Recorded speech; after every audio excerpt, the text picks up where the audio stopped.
How to manage your favorite movies on VK on Android or iOS phone. First open VK and then click on your profile here and then click these 3 points, click edit profile and then scroll down and click interests,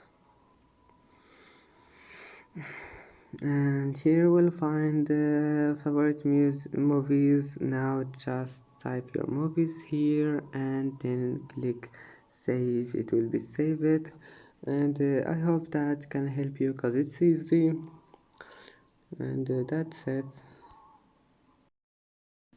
that's it for today's video. If you like this video, please don't forget to like and don't forget to subscribe, and thank you for watching this video until the end, and see you in the next video.